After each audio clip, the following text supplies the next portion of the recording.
Hello and welcome to Being Boss, a podcast for creative entrepreneurs. I'm Emily Thompson. And I'm Kathleen Shannon. I'm Ali Shapiro, and I'm Being Boss. In this episode, we're talking about health, body, and business with Ali Shapiro. As always, you can find all the tools, books, and links we reference on the show notes at www.beingboss.club. I know that we have a lot of aspiring entrepreneurs and side hustlers listening to the show, so if you're sitting there thinking about becoming your own boss, there is a good chance that your idea of how challenging it will be won't exactly match up with the reality of how challenging it's actually going to be. Now, this is not an attempt to talk you out of it. In fact, it is the exact opposite, because there is so much amazing help available. You've just got to know where to look. So our friends at FreshBooks make it ridiculously easy to do cloud accounting for small businesses, and they have helped millions of folks just like you make the brave leap to being their own bosses. With FreshBooks, you can create and send perfect-looking invoices in less than 30 seconds. You can also take photos of your receipts from your phone, which makes managing your expenses a million times easier. Now, to see how FreshBooks can support you in becoming your own boss, we want to offer our listeners an unrestricted 30-day free trial. Just go to freshbooks.com/beingboss and enter Being Boss in the How Did You Hear About Us section. Ali is the founder of Truce with Food, host of the top-ranked podcast Insatiable, a holistic nutritionist, integrated health coach, and rebel with a serious cause. She's academically, practically, and empathetically aware of how the medical system, diet culture, and body positivity movements all have their own flavor of crazy. She created her Truce with Food method while in graduate school at the University of Pennsylvania, where she earned her master's in organizational dynamics, which is like getting an MBA in the change process, where she drew from her decade plus of working with real-life clients and her own personal healing journey from having cancer as a teenager. Okay, let's get this show on the road. I am so excited for today's guest, Ali. Ali, welcome to the show. Thank you for having me. I'm like super excited. I love the show. So it's kind of like a fangirl moment. Well, I was on your show as of recording this a few weeks ago. As of air date, who knows? It could be a couple months ago. But I just had so much fun chatting with you about health. And I really wanted to bring you on to Being Boss to really talk about the link between kind of health and food and entrepreneurship and creativity, because I feel like they all go hand in hand, but I don't have the words or thoughts to articulate it like you do. Thanks. Well, and I also think a lot of people think being an entrepreneur and being healthy are in competition or conflict with each other, right? It's like burnout, like we're eating on the go. And so that's a big misconception. And your body can actually be an amazing employee and CEO for you if you know what the connection is. So I'm glad that you sense that intuitively, and then we can just get a little bit more clear today, but you're right on. Okay, I love that. But let's rewind a little bit and go into your own health and maybe entrepreneurial journey. Like, how did you get to where you are? Tell us a little bit about the work that you're doing today and how you got there. Yeah. So it started now, I can't believe this, like 15 years ago. Like I can remember 15 years ago. Do you remember being like 20 years ago? And I have conscious recollection of that. But I was about 23 and I was in the corporate world and my health was really deteriorating. I was traveling abroad. I was, and I didn't really like my corporate job, but I didn't know what else was out there. And so I went to the doctor and I was gaining weight and I was not exercising consistently. I was depressed. And I had been diagnosed with irritable bowel syndrome, super sexy. Carlos, my husband, calls it the IBS, the IBS, a couple years prior. And I was taking antacid medication. I was taking antidepressants. So I went to the doctor curious why I was gaining weight. And I was hoping she was going to tell me something was wrong with my thyroid. And as I was waiting there, I saw my files on the back of the door. And even though they were my files, I was like, can I look at those? Like, what did they say about us? And so I looked at the file and I realized it had my entire complete health history there. So I had eye surgery as a kid. I was asthmatic as a kid. When I was 13, I had cancer. And so like the chemotherapy and the radiation was there. The Accutane that I tried for my skin was there. The antibiotics I had tried for my skin. And so I was just kind of like, wow, I don't have cancer, which I'm super grateful for, but this is not healthy. Like this is for a 23-year-old, I was like a geriatric patient, and the doctor came in and was like, your thyroid is fine. She's like, and gave me a recommendation to eat less and move more. And she gave me a recipe for a salmon salad and she told me to sprinkle Splenda on it. And Splenda is a known carcinogen in independent nutrition studies. And I don't know why that was the thing that like clued me in that maybe I wasn't going to get the answers from Western medicine. Also, how much is Splenda paying doctors to tell them to sprinkle Splenda on food like salmon? That doesn't even make sense, like on a taste bud level. Exactly, right. It's disgusting. Like not only is it like unhealthy, but it's disgusting. And so I basically realized I wasn't going to get the answers I needed from Western medicine. I had tried everything they had offered me. And I found a holistic nutrition school called the Institute for Integrative Nutrition. And the theory that I really latched on there was functional medicine, which is in essence what naturopaths have been doing for forever. But now that like dudes are into it and it sounds more, technical calling it functional medicine. But I basically was able to reverse my IBS, my skin cleared up, my depression mostly went away. And this was liberating, but also this dark night of the soul. Because I was like, why did me, like, I'm so broken and I figured this out. Like, how did I not know about this? And so I started seeing clients on the side because I thought maybe this is just like a freak act of nature and I'm not sure. And this was 11 years ago when telling people to get off packaged foods was radical at the time, right? People were still eating tons of Zone bars and Weight Watchers prepackaged foods. And I started to realize that just getting people to eat real food was really healing for them. I also, at the same time, realized that we stopped talking about food around the fourth session. And as I became better as a business owner, my health actually got better. And I was really curious about that because I thought I was tough from having gone through cancer. But in some ways it made me resilient, but in other ways it made me very, very scared and very much in fear around any uncertainty. And you both know that you have to master uncertainty as business owners. And so I was like, what's going on with that? And so I went back to grad school at the University of Pennsylvania to study the human change process, because I wanted to know what was happening, that I was getting healthier, my clients were getting healthier, and food had something to do with it. But it was really going, this identity shift, what I could later put to words was from being kind of a passive patient to taking an active role in your health. That self-trust was huge. And we're not taught it. We're taught to trust the doctors and listen to what they say.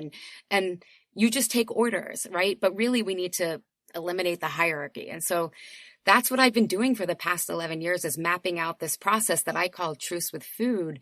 So we can really feel like we have agency. And by that, I mean independent choice in our healthcare choices, because nutrition won't solve everything for everyone, but I didn't even know I had these choices. And I got so much better when I did. And I looked at myself holistically also as to why I was binging and emotional eating rather than that being a problem, me being weak. Why was that getting better? And how can I really solve it for good were the questions that drove me. This is some big stuff. And isn't Ali the smartest person you've ever talked to? Okay, how long do you have today, Ali? How long do you have?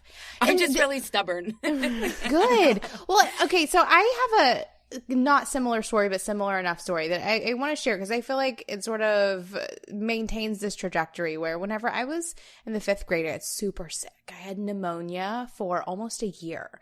And I had it for so long because doctor after doctor after doctor couldn't figure out what was wrong with me, even though it was just pneumonia. And I remember getting to a point where I was on so many medications. I was taking breathing treatments, like all of these things to get better. I remember especially what I remember to be the end of it, all I wanted was an apple. I remember just having this craving for an apple and that was around the time when packaged foods were just the norm. Like my parents weren't at home cooking every meal. They definitely weren't living then like I live now. But I remember my body just wanting an apple. And at some point after that, I was healed and fine, all the things. But I think about that all the time now. One, doctors couldn't figure out something really basic for a really, really long time that sent me into this spiral of having all kinds of other issues that I still think flare up occasionally now because they couldn't heal a basic pneumonia back then. But also, I think often where, my mindset shifted around food from, what I just grew up with and what I thought was normal to really thinking about real food was my body just craving an apple. That's all I wanted. And I remember having to convince my mother to go buy me an apple because that's all I wanted. And she didn't understand that well, why do you want an apple? Here's a can of SpaghettiOs or whatever it may be. But I remember that being just a very big moment in my life too, where I realized, one, I can listen to my body, and I probably should if it's telling me something very clear. And two, it wants real food. I love that you said that because we have this narrative that we have to fight our bodies. And when something goes wrong, it's because they're the enemy. Yet what your experience showed is there was an intuitive urge to do the healthy thing. We just have to get out of the way, really.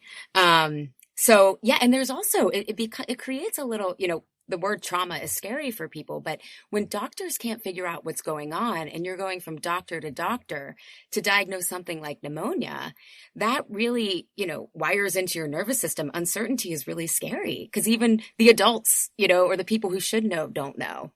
Yeah, for sure. I totally experienced all of that and definitely have a little trauma now around doctors and medications. I definitely question it significantly more now than I think most people do. Well, now I feel like I should share my food journey. Please share, Kathleen. Do it. Well, so I had really bad stomach problems as a teenager. So not on the IBS side of things, but just constantly felt nauseous. And then I had a lot of anxiety around throwing up and throwing up in public, even though I never threw up. It was a true phobia. And I kind of got a little crazy. And I went to the doctor and I was like, I just constantly feel sick. And he prescribed me Maalox. And so I would carry a bottle of Maalox around in my bag and just kind of chug this chalky Maalox all day long. Then I felt so nauseous. It was almost like in pregnancy where you have food aversions and then cravings, where the only thing I craved because I was a 15-year-old girl was brownies and a gallon of milk. And I would eat half a pan of brownies and milk every day. And chase it with some Maalox? And that would chase it with some Maalox. And but it's so weird whenever you can't put two and two together. And then even beyond that, and eventually I realized, it was all stress. It was all just mental stress of being a teenager that was flaring up in my body. It was just presenting in my body, in my stomach. And so even today I can recognize whenever I have anxiety or stress because I can still feel it in my stomach and also sometimes in other parts of my body. And then realizing that going into this detrimental cycle of eating terrible foods that were not doing me any favors, were only just creating a really negative feedback loop, right? Where I just could not get out of it. Now I know eating real food, because sometimes that's where I want to start if I'm having brain fog or any sort of like emotional issues or stress and anxiety. Like if I'm stressed out in all the places, the last thing I want to really do, I mean, the first thing I want to do is indulge in some really shitty food, but it's really, I know stress is stress is stress. And so I need to take care of my body so I can take care of my work. And this is where I really start linking what you were talking about, Ali, is that my body is a tool for my work. And that if I'm not running my body like a well-oiled machine, my work, my relationships, a lot of other things are really going to suffer. And so it's not like, I just think that we separate so much and compartmentalize so much, like our minds from our bodies, from our work, from our relationships, whenever it's all kind of in the pot together. Totally, because one of the things that was like life-changing for me was realizing that we have more neurotransmitters in our gut than in our brain. We make the majority of our serotonin in our gut. 70% of your immune system is there. And, you know, the body is associated with the unconscious because everything that we do, like your heart, you don't have to consciously think about your heart beating, right? You don't have to think about your lungs. I mean, the breath connects our nervous system to, you know, stress, fight or flight or relax. But we are taught that this body is something that we're just kind of dragging around and we're like the bobblehead, right? Like just let's focus on that rather than, you know, I think of actually our minds as a mobile brain. So if you think about what you eat, how you sleep, how you move, all of that is sending messages, and your brain or your mind, your brain is where your brain is, but your mobile mind is throughout your cells, and it's picking up the sum total of what you're thinking, what you're feeling, what you're sensing. You guys both talked about, like Kathleen, you talked about like that knot in your stomach, and it was really anxiety. And that's something to pay attention to, right? Not just give you Maalox to say. And then we have our intuition, and we can really kind of clear out the works and become more resilient if we take care of ourselves and get more clarity. And it's, I almost think of those 4 different types, like your sensing, your feeling, and your intuition. You get like extra employees that you don't even have to pay, right? Like they're just like on the payroll for free, but they're really rooting for you. Yes, I love that. Okay, so let's then get into now a little bit where how can we start to become friends with our bodies? How can we start to eat stuff that's really good for us, which is then good for our work and good for everything else? Like I guess just let's start with like your food philosophy, and let's start there. Yeah. So what I have learned is that there isn't one diet that works for everyone, which is kind of makes it a little bit more nuanced than, you know, I joke people who don't have religion find nutrition. So it's like, okay, if I'm going to be vegan, I know my morals, I know my ethics, right? If I'm doing Whole30, I know I'm going to show up at CrossFit and I've got a community, right? Yeah.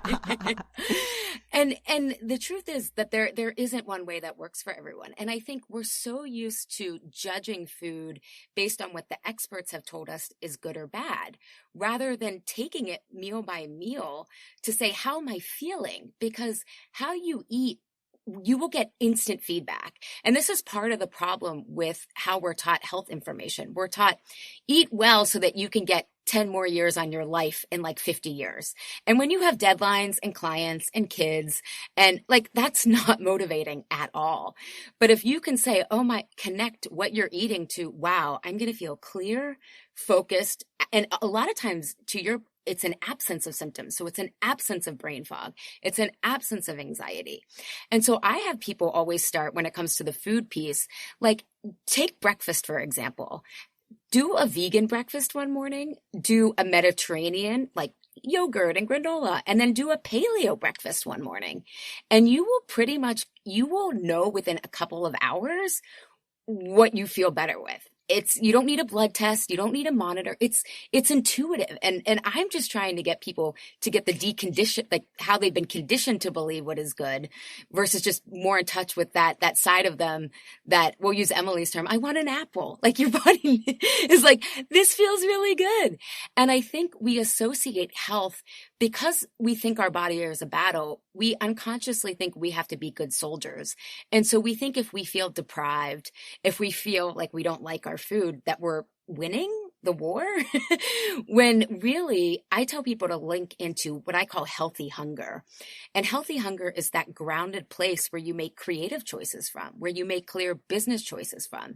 It's not the juice cleanse high. Like a lot of people are like, I feel amazing on it, this is what's working for me. But then they crash, right? And then other people are like, oh, I'm in a food coma. That was way too much. You want to make choices from that ground, that healthy hunger place that's like, this feels good. I could keep this up. Okay, I have a question because I know that you're a fan of efficiency, and I've become more busy, and I'm a mom and I've got these businesses. I've been really wanting to get into meal prep and planning, and maybe even buying like a meal plan guide or doing something like HelloFresh or Blue Apron, who are not sponsoring us, but holler if you want to. So I've been kind of wanting to do something like that just to save a little bit of time, but that healthy hunger place and that intuition and really just feeling what my body needs that day is keeping me from doing that. Like I will literally chew air to see what I'm craving. Like, what do I want to eat for dinner? And I'll pretend like I'm chewing air and just see what tastes come into my mouth. And then that's what I'll make. So then that kind of goes against the idea of meal planning or meal prepping because I don't know what I'm going to want in 7 days. So do you have any thoughts or ideas? I know it's kind of random, but do you have any thoughts or ideas around that? No, I love this because my clients don't want to, when you meal prep, you're adding extra steps, right? And that's like, we build up food rather than doing intuitively what you're already doing. And when you're doing, say, that breakfast experiment, what you're looking for is your blood sugar control. And most people think only diabetics have to worry about, blood sugar control. But your blood sugar control, talking about the connection between what you feel, if your blood sugar is imbalanced, your thoughts are going to be racing. You are going to feel moody all over the place. And so what you're looking for is blood sugar balance. And Kathleen, we talked on Insatiable how you do really well with Whole30. And so for you, what you need to know is that, okay, I need about 30% of my meals, like about 60% of my meals to be fat and protein. And then if I know I have that, and you can start to buy that stuff. So it's like kind of your staples are in there. And then I can throw in what other veggies. Now I know that's going to work for me. It doesn't matter if it's lamb or if it's chicken or if it's salmon. It's that I'm getting those macronutrients in versus someone who's a vegetarian. They need to know that they need a lot of grains and beans on stock and a lot of veggies, and they don't need the meat and everything. So I think once you can get clear on how you balance your blood sugar, you can then have those things so that you can taste the air to see what you're in the mood for, but you're still getting the right combinations that will make you feel satisfied. Okay, so I want to come back to this self-agency part. I love that you really believe in trusting yourself and having this agency and self-reliance. And I can definitely see that's one of the core principles that being boss was built on, is that, listen, no one has the magic answer for you. We're all in this figuring it out together, and we're going to have these conversations online, and we're going to publish them to show you that even, two creative entrepreneurs who have been in this for a while are still figuring it out. And I think that happens with food. I mean, I just see so many links between food and running a business, and the difference between discipline and will and self-trust and self-reliance, and when do you break the rules and when do you make the rules, and all the things. So I want to talk a little bit about really nurturing that self-agency part of the equation, and really, I suppose, doing that without hating yourself, which I especially see in the food world, but also in the entrepreneurial world too. Like, there's so much shame and self-doubt and negative talk happening in all of these spaces. So how do we really nurture discipline? And maybe discipline isn't even the right word for self-agency, but like, how do we nurture that side of ourselves and really build it up? Yeah, it's such a great question. And I think it's like the $1 million question, because I think of a lot of what's popular in coaching right now, like motivational interviewing and positive psychology. That's like the foot on the gas, right? But what I work on with people is, why do I have the brake on? Why is the brake? Why am I flooding my engine? And I think let's first start with defining self-agency, because that's not a word that I use it a lot. And I think you guys both have it. But so I just want to kind of like explain it to people. But agency means independent choice. So again, if we go back to our health examples, right? Like at the time, we just did what the doctors told. You took Maalox, Emily's going from drugs to drugs. I'm going from God knows what. It's just like a whole hot mess. And we didn't know that we had other choices. And so when we're in self-doubt, when we're feeling really vulnerable emotions, we tend to feel like we're not in choice. We go into an all or nothing mindset. And then what happens is we make extreme choices, which aren't necessarily healthy, right? Like, I'm just going to eat the whole bag of chips, or I'm going to have nothing, right?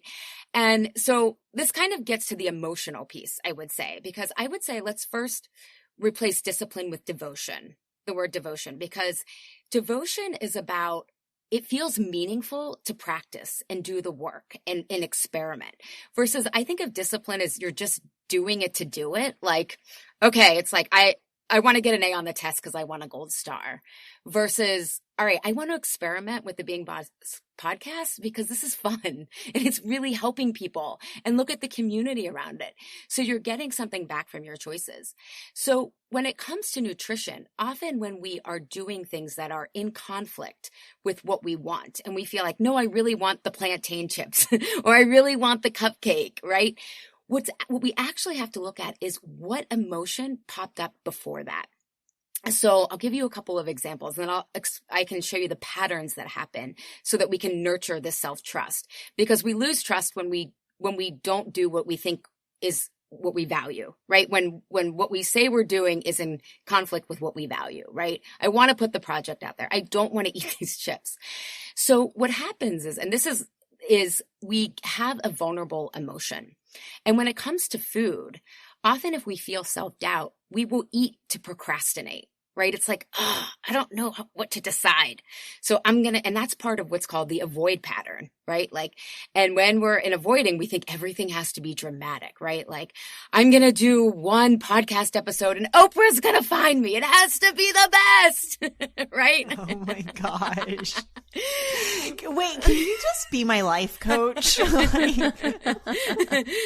This is why it took me so long to figure this out, because I've been through all these patterns, so I know them very well. Then what we might do is get into it. So the avoider pattern is procrastinating. It's withdrawing. It's not speaking up and putting our hat in the ring. Hey, I want to try to get that client, but I'm going to wait. I need to learn more, right? That's great for women. Like, I need another degree, or I need more experience, right? That's a procrastination technique. Or with food, people will go, I don't need to worry about the emotions. I'm going to try being vegan. That's working for so-and-so. And they just switch gears. I've seen in the creative world, that's when a lot of people pivot, right? Oh, I'm bored, or this isn't working, I'm going to pivot, when it's like, no, it just got hard, right? Right. The other response is the competitor response. So if we're feeling really tired or like really exhausted, often people turn to food when they're in the competitor because they're just drained and they want to unwind. And so when we're competing, often either with our older bodies, like our previous bodies, but we tend to do that with our work as well. Like, well, what is she doing? Or look how many Instagram followers they have. I'm never going to catch up there. And I can't win. There's only so many book deals, or so much wisdom to go, so many clients. And so then we eat to just kind of like replenish ourselves, because we're exhausted from the comparison. It's not the emotion itself. It's from competing with ourselves and with each other. And for those of us, one of the things I also realized is I had been bullied really badly in 5th grade. And that set up an early part of my own business. I was comparing myself to other women and feeling so inferior. And then I was like, wait, I'm not doing that with the men. Like, why am I competing only with the women? I was like, because I don't want to be unpopular, right? Like, I feel like, and when we compete, we isolate ourselves and don't build the same community, the very community we need to feel really good. And so then we eat and drink to kind of like, well, I deserve this because I'm working so hard and it's not working, right? And I actually could give you an example of, like, you see someone, like, if say you're advertising the Being Boss vacation, right? A competitor would be like, oh, I really want to go to that, but I'm behind. What do I have to offer? And they don't show up, right? And then they're scrolling through social media and see everyone's fun time. And they're like, I'm different. I can't I'm isolated, right? When they've done that to themselves and then they're eating while they're scrolling through social media, right? The avoider Oh my gosh. Yeah. The avoider would go to the being boss, event, but maybe withdraw or not share their struggles or their wins as well. So, and then they would just drink to kind of, social lubricant to feel more relaxed being the real them. And then the last pattern is the accommodator. And that is when I have a ton of clients who they feel burnout with their body and their business, but they're accommodating their clients. They're accommodating like their employees. They're accommodating like what everyone else wants without really realizing what they want. And so then they just eat because they think they deserve it. They're like, I put up with all this shit all day. I deserve this, right? And so the same patterns and again, sometimes these can be useful, right? But sometimes it pays to avoid. It's not worth it to the cranky client, I'm not going to say anything, right? But more times than not, these are the break on why we are stuck in eating and not getting where we want to be in our business. Wow. Okay. So to recap, those 3 patterns are? Yeah. The competitor. And the behaviors there are you tend to isolate yourself, compare yourself to other people or what you used to be able to do at the gym, what your body used to look like. It's the same pattern, just because we're talking about a relationship, right? A relationship to food, a relationship to our business. It's how we relate. So competitor, avoider is going to procrastinate. We call it in Truth with Food, chuck it, fuck it. Like, it's not worth it. It's just not worth it to say anything or to be the real me. And then the accommodator pattern is where we say yes when we mean no. We think that if the other person wins, we lose. So we people please, we rescue, right? Accommodators love to rescue because they often feel their value is in the nurturing. So we do each of those patterns, which drain us emotionally and energetically. And then we eat to kind of compensate. But it has nothing to do with food. No.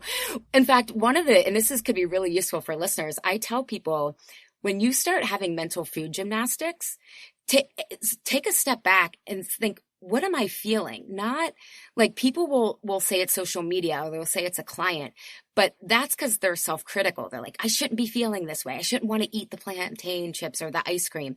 But if you sink below that and say, what am I feeling right now? Where do I feel at risk? Like psychologically at risk, not physically at risk, but where am I worried about doing the wrong thing? Or if you're competing, where do I feel like I'm behind? Or if you're an accommodator, what do I feel guilty about?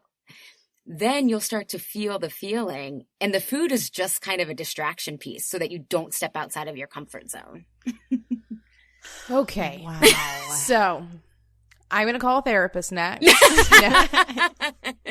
Right. No. So let's say, what do you do with these? Like once you know, or yes, Kathleen? Well, I was going to say, yeah, like coming back to that discipline or self-agency part, it's like now you see these players, you see these patterns. What do you do with them? Yeah. So this is the fun part because you can have it all. Like no one tells you this because when you're in all or nothing, you're just kind of stuck in the same cycle. So this is all based on the Thomas Kilmann conflict model. So this is what people do when they feel they're in conflict. And the ideal situation is we get to what's called collaboration. And this is where we get creative solutions that we didn't even know existed. And how we get there is we first have to check in with our needs. So when we're reaching for ice cream or alcohol and we realize we don't want to be doing that, if you want to be doing that, great, right? Wonderful. Then you don't have a problem. But if it's sabotaging you, it's really protection, not self-sabotage. So you say, what do I need in this situation? Do I need to reach out to my business bestie and talk about this? Do I need to get clear with what the client, like, I can't be available at those times, whatever it is. You have to get clear on your own needs. And then you have to get clear on the other person's needs or the situation's needs. And we often perceive we know what people want. But in actuality, we have to really, I say like clarify to verify. And I can give you an example of this. I had a client who she came to me burnt out in her business and with her body. And she had been to Oh my God, like weight loss camps, like you name it, she had tried it. And she was like, I think I want to give up my business. She's like, it's so stressful. It's like, it's not what I really want anymore. And what we started to realize was she was a brick and mortar store. And she thought that the conventional way to grow was just to keep expanding with physical locations. And that's actually not what she wanted. And she was just continuing to think she had to accommodate what was quote unquote normal or the standard business operating modus operandum. And she's like, I don't even like running physical stores. Right. And so I was like, then you don't need to do it. And she thought of a different growth strategy. She brought it online. She was able to get really creative, and she still was marrying what her clients wanted. She asked them, you know, you test out new ideas, right? You're not going in blind. And now she is like, her staff, she's totally rearranged her staff. She loves her business model because she's in that collaborative space with what she really wanted, and had all intentions kind of going into it. But after several years, it got unwieldy because she was just accommodating the conventional path rather than really being creative and creating something that hasn't existed until she got in touch with what she needed. And that's the win-win. A way to think of that is, what's the win-win? Okay, wait. So did that client hire you for food stuff and then you figured out a whole new business model? Yeah. How often does that happen? Yeah, because we have, you know, and it's interesting you say that, because 80% of my clients have a career shift once we're done working together. And the people who are business owners, which is about 80% of them, their business becomes so much more what they want and so much more efficient because these patterns that they couldn't see before were like really running their life again. And when you realize you don't have to do that, it creates so much self-trust. And I think about you and Emily. I think part of why you guys are brilliant in your own right, but you guys have that connection where you probably can help each other figure out, like you probably coach each other a lot, right? To get clear on those needs. And knowing that you have someone, often we think our needs are really complicated, but if we know we can just go to someone and hash it out, and if we want advice, we ask for advice, but if they'll just listen, don't you normally talk it out and figure out what you need? Yeah, totally. All day, most days. For sure. Okay, I have another question. I don't know how this relates, but again, I think that you're so smart that you're going to have the answer.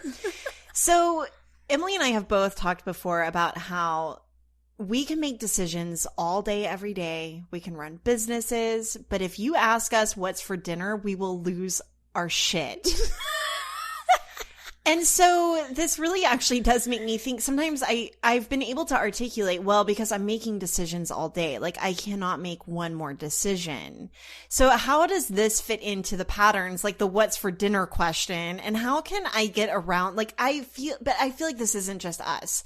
There are so many entrepreneurs and creatives, and, you know, especially I feel like it's a big thing for parents too. Like what's for dinner? This question just triggers 90% of people I know.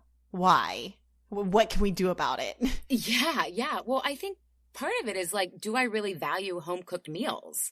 Like, is that, you know, and I know that I'm the person who's nutrition based, but to me, nutrition and health serve your greater life purpose, right? Like you're not here just to like meal plan. You're here to eat well so you have the energy to go do the life that you want to do. And I mean, this gets into like socially, I think families, we aren't a country of family values, right? Like we don't value working parents.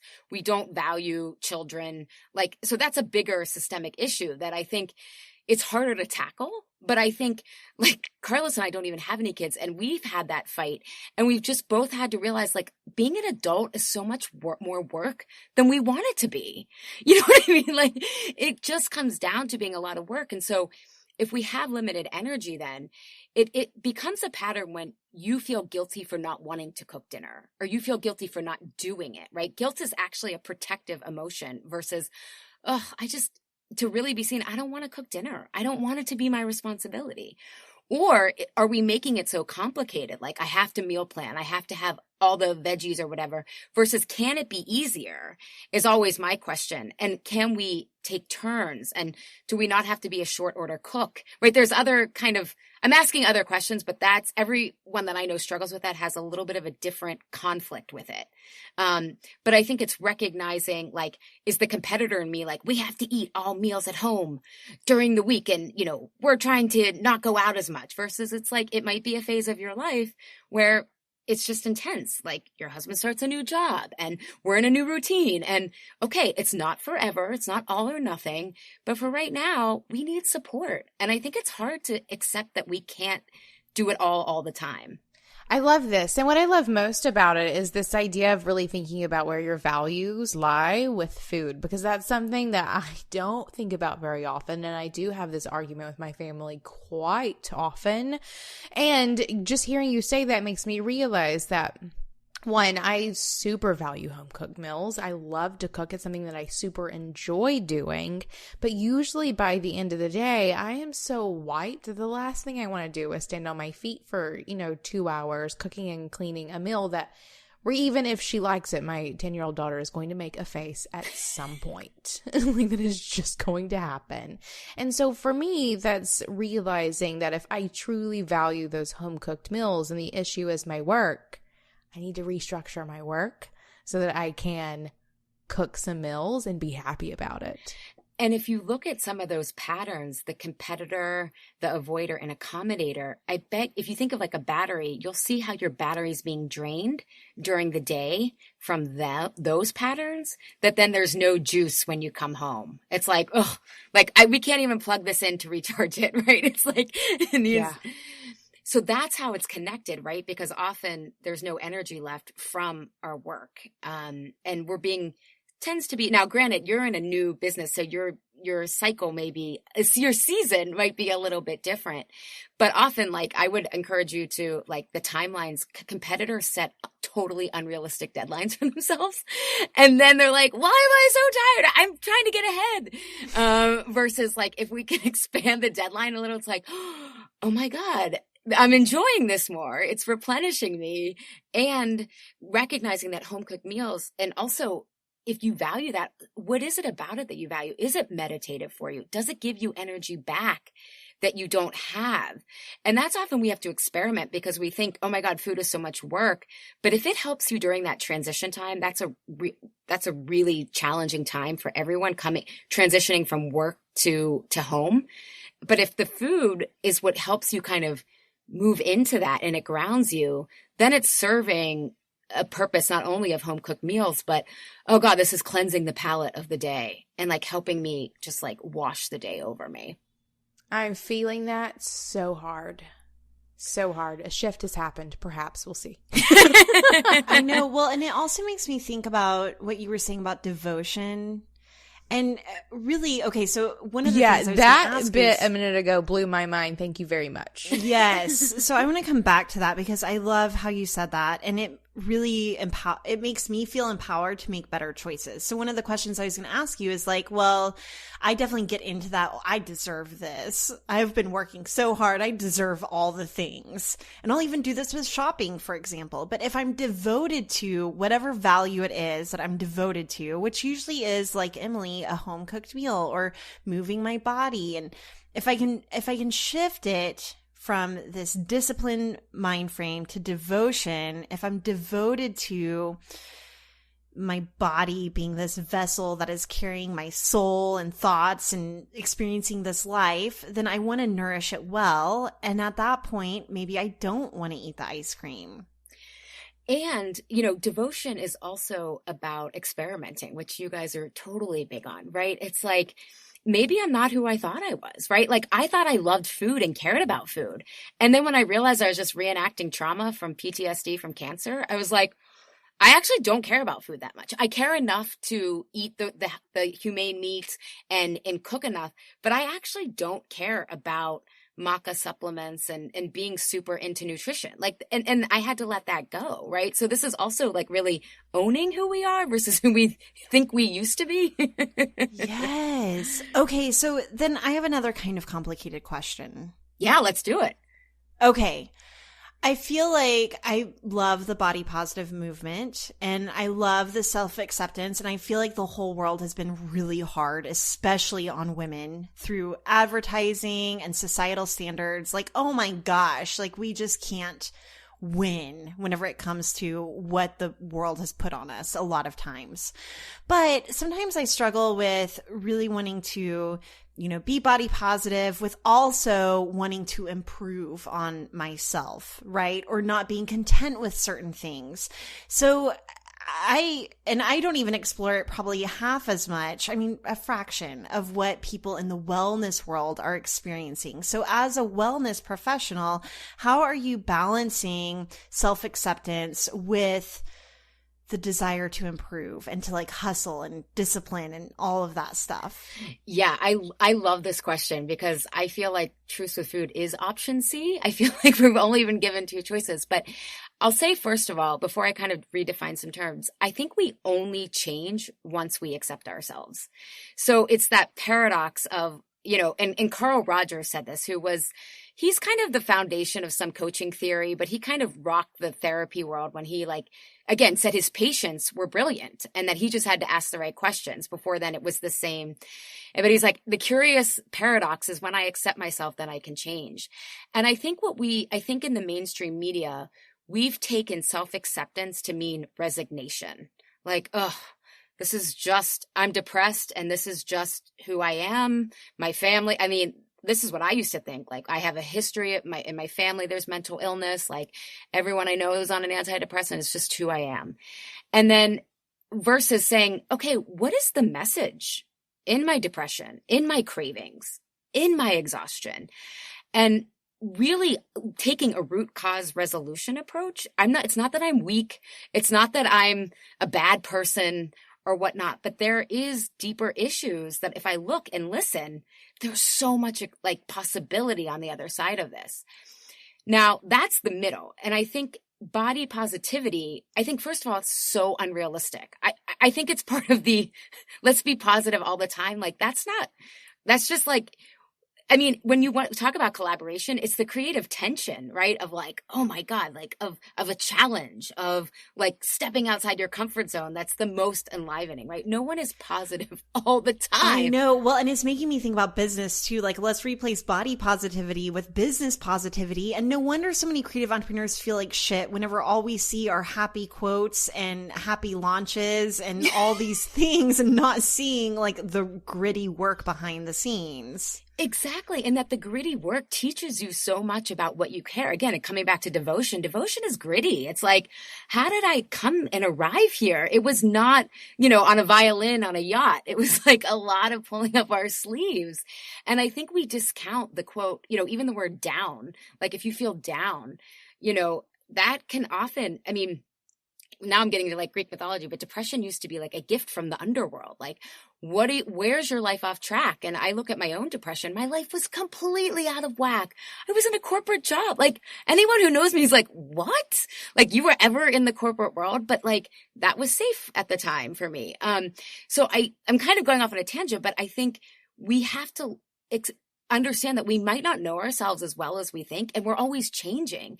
And when we challenge ourselves, we discover these sides of ourselves that are completely untapped, right? And it's kind of like, if you look at people, I'm thinking of celebrities, right? Like the kid stars who have never had any grit in their life, they self-destruct, right? Because all they are doing, like they've had everything that most of us are working for, right? Like I'm thinking they're partying with Jay-Z and Beyonce in the Mediterranean, like what other aspirations are there, None. There are no other aspirations. Like what does Blue Ivy have to look? No, I'm just kidding. You know what I mean?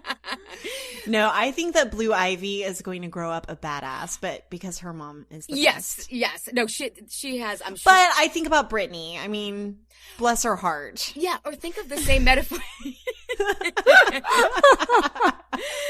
One of my clients went to her concert in Atlantic City, and she's like, she lip synced the whole thing. I guess that's her thing. Like and I said to Carlos, my husband, I was like, Brittany doesn't even sing. He's like, well, she was a product. She wasn't like Christina Aguilera at the time had a voice, right? Like Brittany was a product. I was like, oh, I never thought of it that way. But if you think about organic food versus conventional food, right? Conventional food gets the pesticides. It doesn't have to get gritty and fend off the pests, and it's not as nutritious.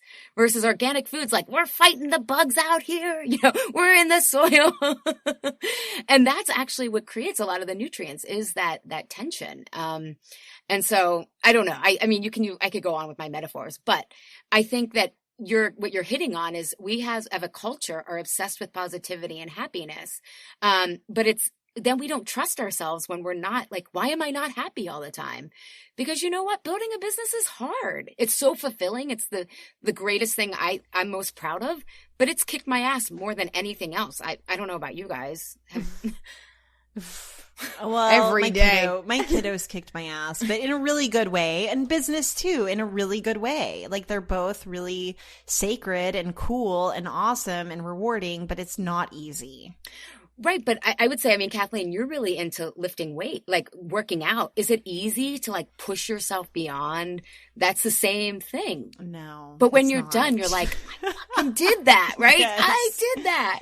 I think it's good because I struggle with that. I mean, not the body positivity and self-acceptance. I mean, of course I struggle with that too, but it's more of like, just wherever I'm at in my lot in life, I think that it's either or, those extremes you were talking about. Like either I can be content or I can be trying to grow something bigger than myself and challenging myself. And I often go to those extremes where I don't think there's room for something in the middle, where I can be accepting of myself and at the same time growing and challenging myself into the next level. And that's what how I define health is, are you alive? Like, are you taking in life? And when you work out, when you eat well, you're expanding your capacity for all sorts of emotions, right? Like you're like, oh my God, I can hold this, right? And again, I think of working out because that's my Achilles heel.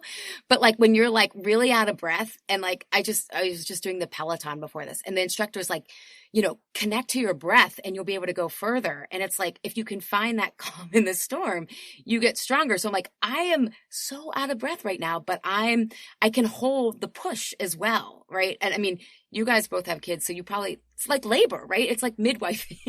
It's like same process.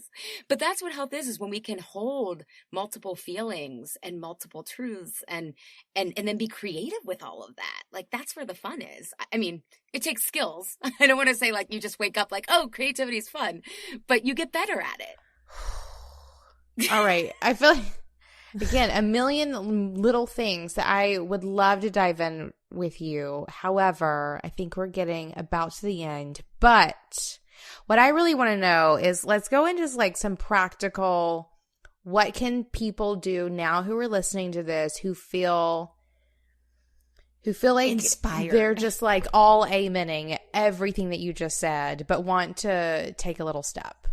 What would you say to those people? Yeah. So if they're interested in the food and that feels really pertinent to them, I would do a breakfast experiment. Take a vegan breakfast, right? That smoothies.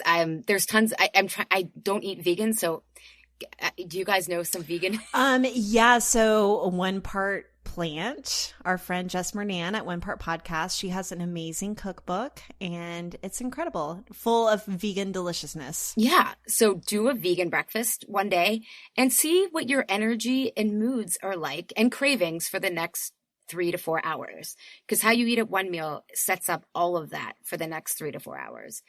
Then one morning, have a Mediterranean breakfast. Do some healthy granola with yogurt, or if you can't do dairy, I'm trying to think like some sprouted toast with peanut butter, something that's very like, again, is about 30% protein, 30% fat, 40% carbs is Mediterranean.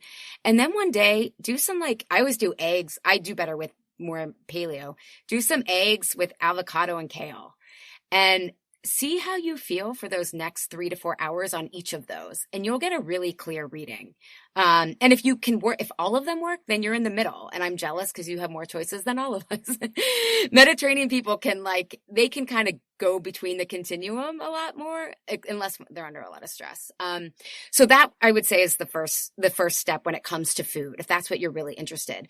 And realize too, because especially creatives tend to have a lot of anxiety and depression. And I want people to know that that's a symptom, not a diagnosis, especially because depression shows up differently in women, and it's often presented as anxiety. So that is an inflammation issue, but just be curious about your symptoms versus thinking this is something that you have to struggle with forever. And I will also say creatives, and this is kind of like a whole other podcast, but tend to not be getting enough fat and animal protein in. That tends to be how their nervous system, people who are very creative tend to be, I'm going off on a tangent, but as a clue, if you're a creative, you probably need more fat and some animal protein. Oh my gosh. We need to get you back on the podcast just to talk about patterns of creatives and how they're eating. Yeah. And then from the emotional perspective, I have a quiz on my website that you can take. It's what's your comfort eating style? But it will help you see what pattern of competing, avoiding, and accommodating are most prominent in your life.